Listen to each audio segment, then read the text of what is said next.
Hey guys, welcome back to our very bookish channel.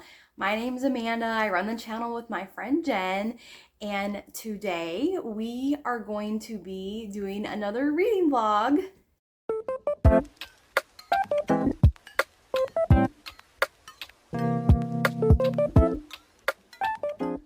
So some of the videos that you guys like the most are our most anticipated videos where we talk about the most anticipated releases that are coming up in the next 2 months. So we film these and send these out every 2 months, and we do 2 months at a time. So we were thinking that in March, since we're not releasing a most anticipated video because we've already filmed in March and April, we would do a vlog where we read one of the books that were on our most anticipated that we haven't got to yet. And then, since March is kind of a green month, you've got St. Patrick's Day, the world outside's getting greener because spring is coming around, and we figured let's try to find a book from our most anticipated that is green. So my pick for this vlog is None of This Is True by Lisa Jewell. And Jen has already read this book and she really liked it. And I haven't read Lisa Jewell yet, so I am very excited to get into this. I just finished the book I was reading last night, so I wanted to jump on here first thing in the morning and start this vlog off because I'm really excited to get into this. Hey guys, and welcome to our most anticipated read that we are doing this month. Since we're not making a most anticipated yet, we decided that we wanted to make sure we are reading one of our most anticipated from previous videos and to do a vlog on it.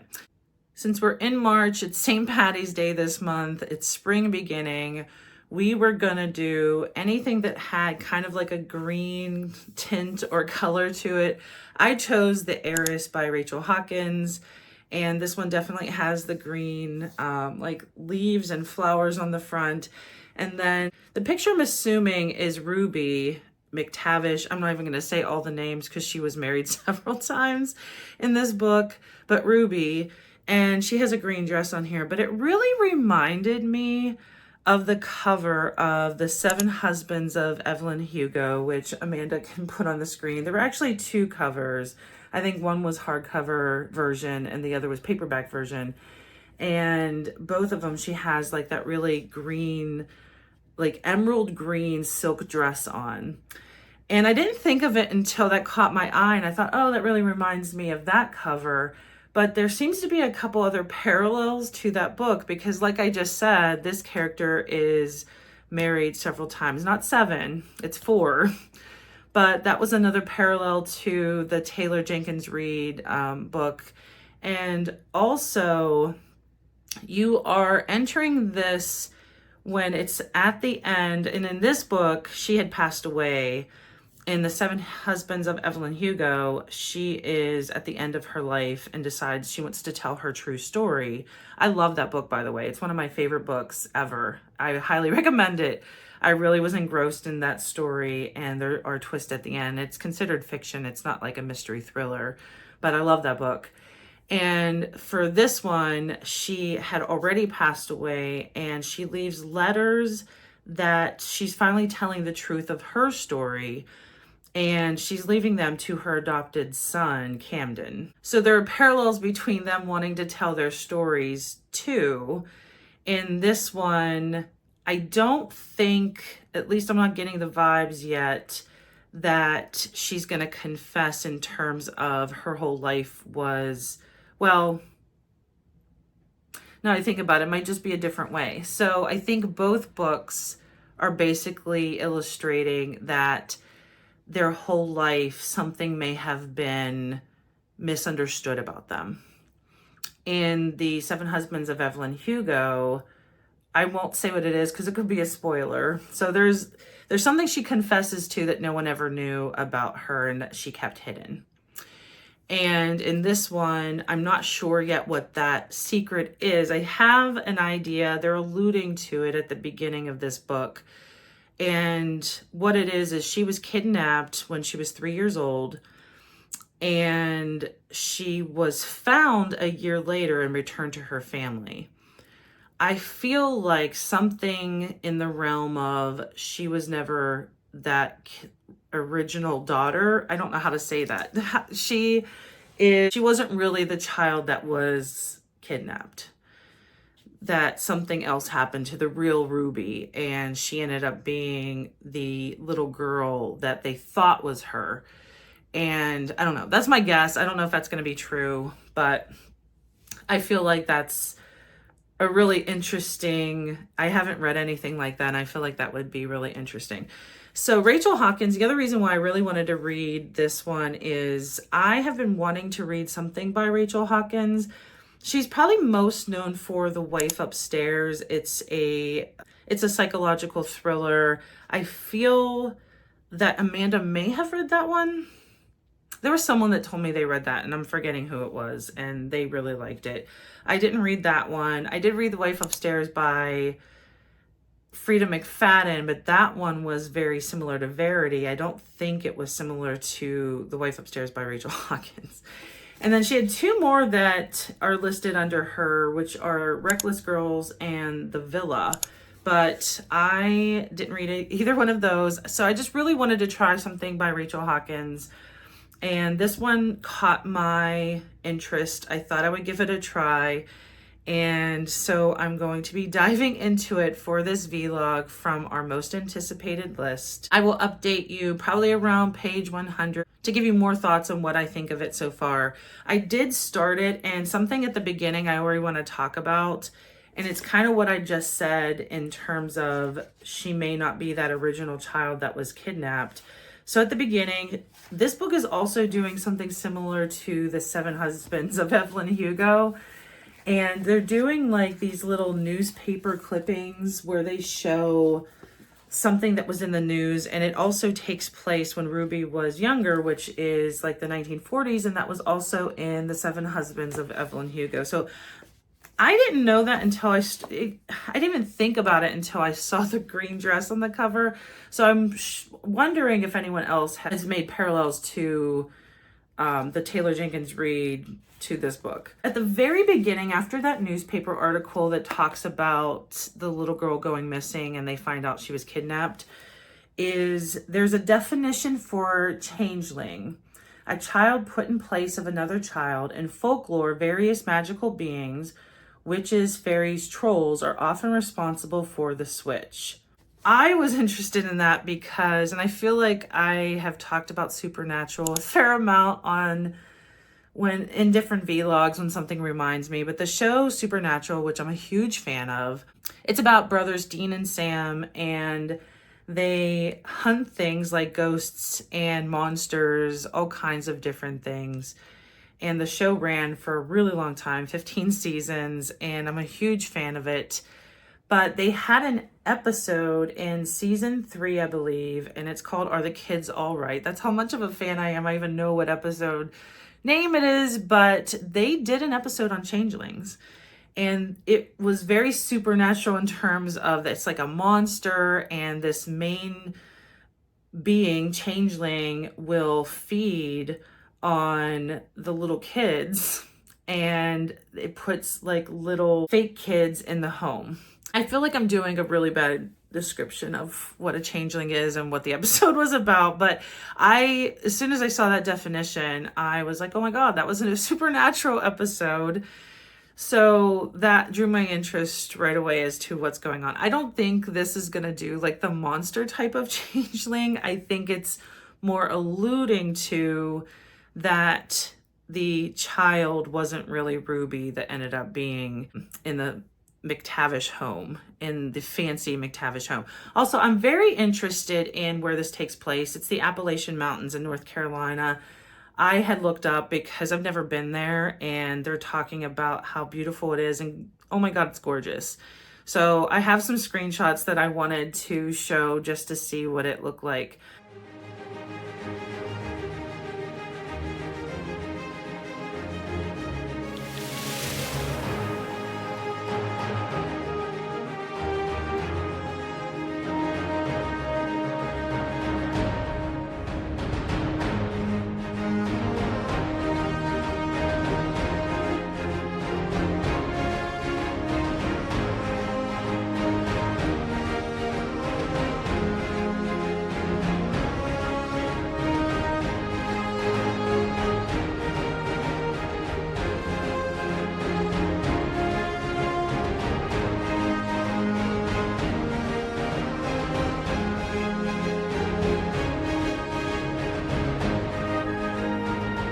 going to dive in further and stop all the explaining of everything because I feel like I'm going on and on and on. So I will be back after 100 pages and let you guys know my thoughts.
Okay guys, I'm getting ready to leave Panera and it was kind of loud in there, so I just thought I would catch you guys up when I get out here in my car because it was so loud in there and they had music. But I got so much reading done. I am about a third of the way through this book, and these thrillers just go so fast. I mean, The New Couple in 5B went so fast, and I just read an arc of Draw Down the Moon, and that was a YA book. It read really fast, so I feel like I'm just flying through these books. But so far this is pretty interesting. I feel like the pacing is slowed down just a tiny bit, but you're really learning a lot about these two women who on the surface might seem like they have happy, complete lives, but their home lives are not exactly what is on the surface. And they're kind of talking and getting to know each other.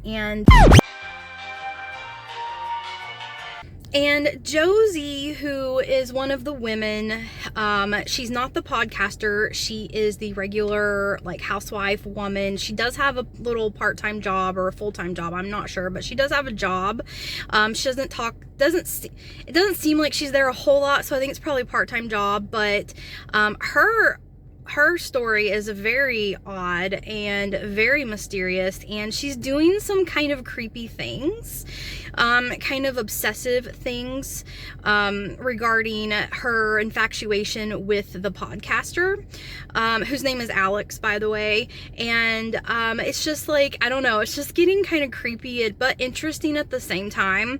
And the pacing has slowed a little bit. I feel like I'm getting a little less interested in some of the things happening at the moment, but so far this has been really good. All right, I'm 100 pages in to The Heiress, and you get your first, I guess, big revelation from Ruby as she's telling her story to Camden in letters. And you're also seeing perspectives of Camden and his wife, Jules. And I still don't fully trust Jules. Already kind of referred to something else is going on with her. She's already referred to how she could see them living permanently in the expansive estate that he is supposed to inherit. I've been getting a call, so I had to cut that one short, but so you have your first revelation from Ruby, and you're getting some perspective as Camden and Jules get to the estate, meet who is currently living there, which is his family. And that's where I stopped after page 100, after the revelation of what happened with husband number 1 with Ruby. So I will be back with more thoughts as I read more of The Heiress. So I just got through another 52 pages, and the chapter I just finished, my jaw was like, and it ended So you don't know exactly what it means yet. And of course, the next chapter is going back to Ruby's letters, because the jaw-dropping part was current day, and I don't know what it means yet, but I had a feeling, and I don't know if I'm right yet, but it makes it feel like that feeling might be right. So, all right, I'm digging back in. Hello everyone. It is the next day and I am outside Barnes & Noble. Today is Tuesday, March 12th. It's the release day of The Empire of the Damned, and I'm gonna go into Barnes & Noble and get their special edition hardcover version of the book. But I have a reading update for you all. I was able to get None of This Is True from Libby as an ebook, so I got so much reading done last night. I am currently on part 3. I don't know if you can see that. Part 3 there, Thursday, July 25th. And according to the ebook, it is page 175 of 238. So I got so much reading done. I don't know if you guys comment below if you agree with me or how you feel about this, but I feel like I read faster with my tablet because you can change the font to a font that you like, and you can change the size of the font so that you can see the words clearly, whatever size you like, and you don't have to physically turn pages. So I feel like I can just fly through the ebooks faster, but let me know. I mean, it doesn't seem like that should be the case, but I do feel like I do read faster on the tablet. So let me know what you guys think. Do you feel like you read faster with a tablet or an e-reader? And why? Why do you think that is? But anyways, I am, as you saw, on part 3, and so much has happened. There was like a middle part, like before part 3, where I felt like the pacing was getting slower. There wasn't really that much happening, and the story wasn't progressing. It was kind of stalling. But then something exciting, well, not exciting. I mean, something bad happens, but something that like gets the story going again and got me back interested in it happened. So I'm just like flying through this, and I am like, can't wait to finish this book. Like, it's been pretty good. I'm excited about it, and I want to see how this ends. I mean, you kind of know all along that there's something weird going on in this book with one of the main characters, but you're starting to like get all the details and figure things out. You're starting to talk to other people that know that person and get their point of view, and of course, like, bad things have happened, so you know, you're really starting to unravel the mystery here, and I'm really excited. I cannot wait to finish this book, which I'm gonna do today. But first, going into Barnes to get my copy of Empire of the Damned. Alright guys, it is about an hour and a half later, and I have some exciting things. I went to Barnes and got Empire of the Damned, and oh my gosh, this special edition is so pretty. I mean, first of all, instead of the white background, it's silver, so I love it. And the inside has like really colorful inside. I'll show you. I'll just show you. So without the dust jacket, it's just kind of plain. There is some imprints on the front, and then the side, it just has Empire of the Damned. But on the inside, you guys, look at these pretty pictures in here.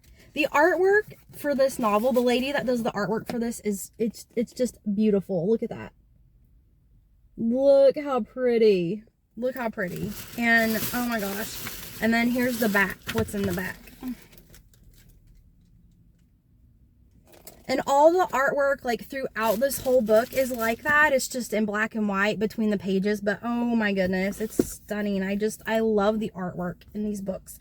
But one of the exciting things I was going to tell you guys is that when I was leaving Barnes, I wasn't planning on this, but there is a half price books that's kind of close by, and I just thought to myself, just stop for a second and run in there, because I have a list of like some authors that I want to try and some books that I want to look for in half price books. And so I thought, just run in and check and just see what they have. And guess what I got. I found the hardback Barnes& Noble edition version of Empire of the Vampire. I can't believe it. I was seriously kind of mixed feelings about buying the hardback Barnes& Noble edition of Empire of the Damned because my copy of Empire of the Vampire is the paperback version, and I'm like, well, it's not gonna match, but I could not believe it. I was actually looking for the Nevernight series. I have the first book, but I was looking for the second and third to maybe just pick up at half price books. But oh my goodness, I can't wait to sit down and leaf through this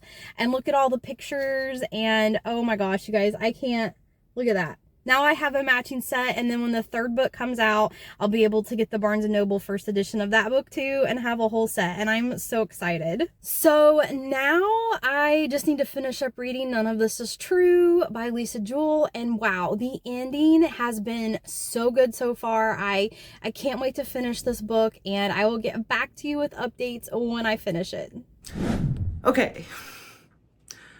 Lots of things being revealed, but I just ended a chapter and did not expect the sentence that happened to say, I guess, a twist. I don't know if I call it a twist, but just a shocking moment that I was not expecting in this. And I still have, I think, like 50 pages left. So there's some twists in this.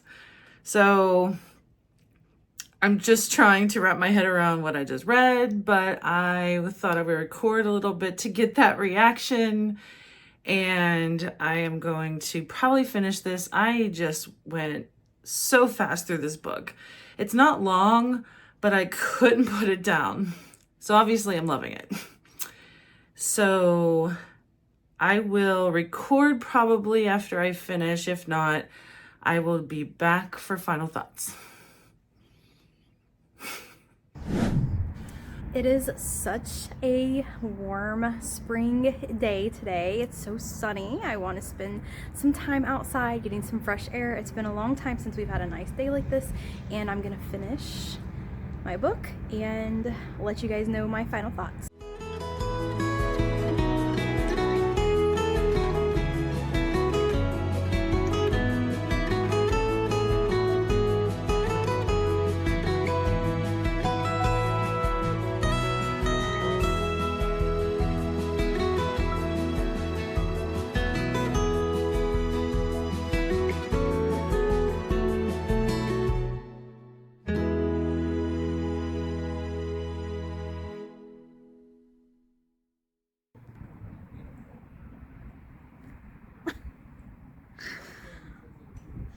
Oh my gosh, you guys, this book, the ending, I don't know what to think of it. It gets you thinking. I'm just trying to remember things, like reflect back in the book and remember everything that happened and try to fit all the pieces together. And I mean, I really like a conclusive ending, but I really like the way this book ended, even though it leaves you thinking and guessing, and you're kind of like not sure what to think. So yeah. I mean, that's all I can say about this book right now. I really enjoyed this book. There was, like I had said earlier, some parts in the middle that I felt like things kind of slowed down and got a little bit slow. But I don't know.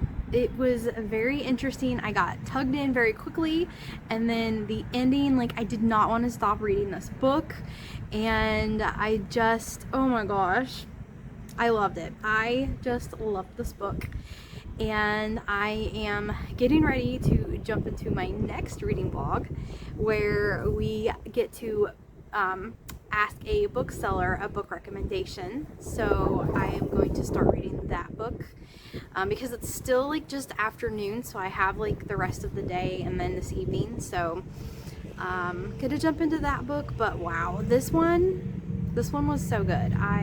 If you like thrillers, then you have to pick this up. I do kind of want to read some more Lisa Jewell, so why don't you guys give me some recommendations? This is my first Lisa Jewell book, but I would be open to recommendations if you guys have any. If you've read some of her other books and you have, you know, ones that you think I should read, then put them in the comments below so I can get some recommendations and kind of know where to start with my next one from her. But that's a good one. That's a good one. I'm glad I read it for this vlog.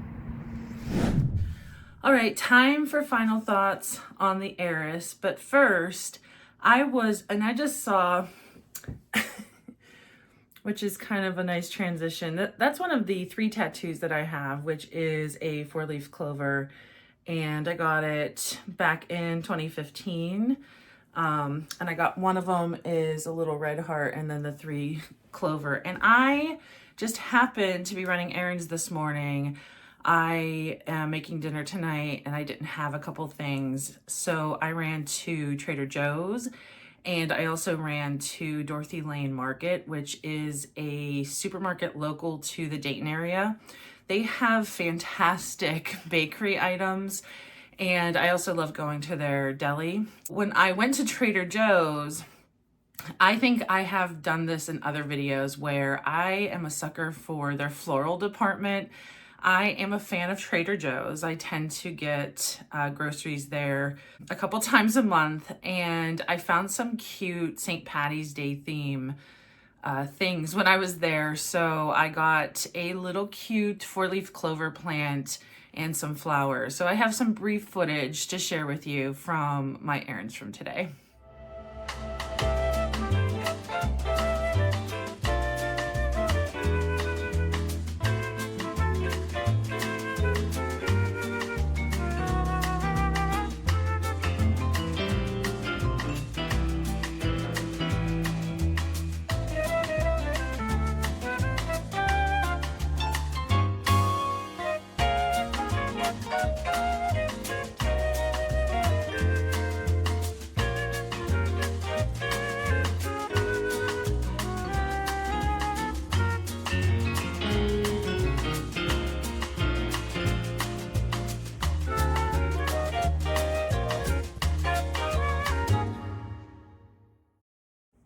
So, final thoughts on The Heiress. This was my first Rachel Hawkins, as I said in the first video, and I am now a fan. I do want to read her other books. I feel it is very similar to thrillers that I already enjoy, and I just like the way she writes. Simplistic, it's a short book too. It's not even that long, just around 300 pages.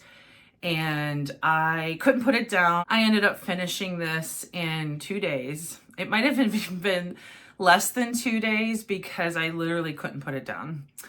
So this one obviously had a bunch of twists at the end because I am a fan of the twist. And I am also a fan of when books end very well. I do think it ended well, but there is a but. Sometimes I feel like books go overboard on their ending, and I'm not going to spoil it and say exactly what I'm talking about. It's hard to talk about without spoiling it, but I just feel it went a little overboard in some aspects. So other than that, I really enjoyed it. It kept my interest. As I said in the very beginning video, it is very similar to 7 Husbands of Evelyn Hugo. I feel like it's a thriller version of 7 Husbands of Evelyn Hugo. And there are some differences. In Evelyn Hugo, she was pretty much at the end of her life. She was in her 70s, I believe. It's possible she was in her 80s. I don't really remember. But she had picked a reporter to share her life with and to reveal all her secrets. In this one, the main character, who was similar to Evelyn Hugo, her name is Ruby. She was married 4 times as opposed to Evelyn Hugo 7 times. And the secrets are a little different. It's more thriller-esque in terms of what her secrets are. And she reveals them in letters that she leaves. And I had made an assumption that she was leaving them to her son, but you do get more information, and I also feel like it's open-ended as to an interpretation as to who she's telling these secrets to. And I hope that's not considered a spoiler. I had just made the assumption. They don't really tell you when you're reading these letters because they're interjected throughout the book, and you know who has read them, but I had made the assumption it was for her son, but then that's kind of, I would feel open-ended. I don't feel like they necessarily answered that question. But you get a lot of information as to the truth of Ruby in terms of when she was little and kidnapped, as well as the husbands that she went through and all mysteriously died. You get the truth for all of those instances. And then at the end, there's several more twists. And I don't want to ruin them. I don't want to say any more about that. I think that if you like that type of book where there are lots of twists and you like secrets being unveiled, and even if you were a fan of the Seven Husbands of Evelyn Hugo, because I love that book. That's a 5-star book for me. I just like that setup, and I really very much love Taylor Jenkins Reid in terms of her writing. This is a little different of a writing style. I would say it's more simplistic. And when I say that, it's just like very direct writing. There's not a lot of flowery language. There's not a lot of over description. It's very much to the point.